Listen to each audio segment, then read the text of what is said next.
It's been a while since the FEU Lady Tamaraws dominated UAP women's volleyball, but this season, the Lady Tams are raring to get back on top. Sports Desk correspondent Paolo Del Rosario explains how FEU is aiming for championship success. The past few volleyball seasons have been the story of two schools, with the last 5 championships being contested exclusively by the Ateneo Lady Eagles and the LaSalle Lady Spikers. But last season, this team was one game away from shattering that narrative. Last year, the FEU Lady Tamaraws came agonizingly close to breaking the duopoly of Ateneo LaSalle atop the UAP Volleyball Summit. This year, they feel they have what it takes to finally break through. After edging out eventual champions LaSalle in the first game in the Final Four, the Lady Tamaraws fell short.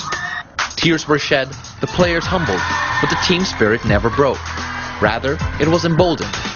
Many would be in a hurry to forget the pain, but this group remembers it. Perhaps, the memory of that agony will prove to be the difference next season. Naisip nga namin, isang laro na lang pala, finals na kami.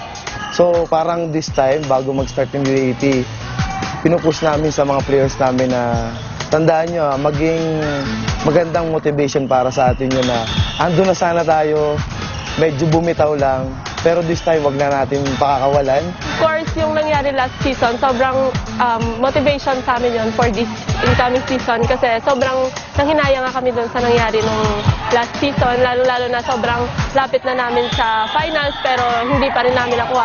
So ngayong season, yun yung magiging motivation namin. Beyond what happened in the past, the Lady Tamaraws are also driven by what they can achieve. They are the league's winningest team, and yet their trophy count has stood still at 29 since 2008.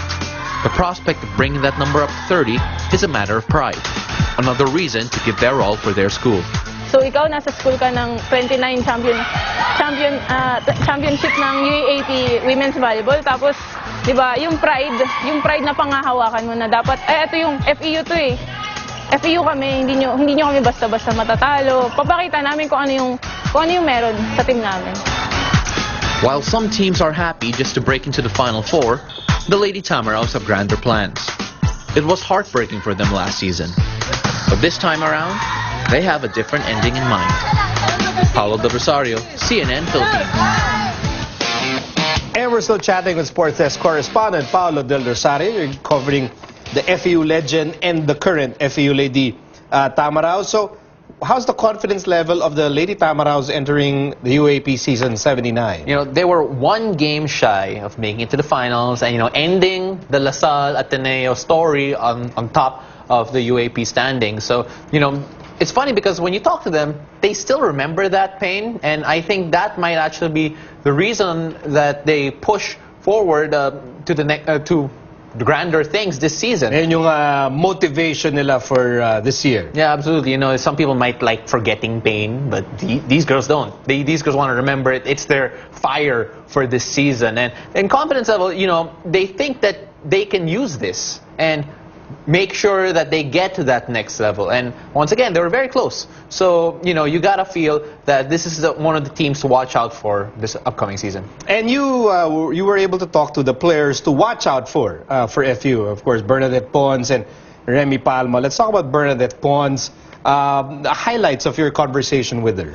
It's funny, when I was speaking to both of them, actually, it's nice to see that they have like this similar mindset that Final Four is not just enough. They need to make it to the finals. They want to break into that 30 number in their cabinet count, their trophy count. As I mentioned a while ago, Rachel Andakis was the last person to win a championship for FEU, and they want to add their names up there. They want to put their names on the trophy and bring that to a nice round 30. And since they all have that similar mindset, you have to feel that anything less from the entire team won't do.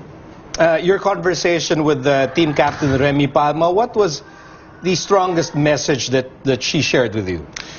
I think that would have to be the fact that they remember last year.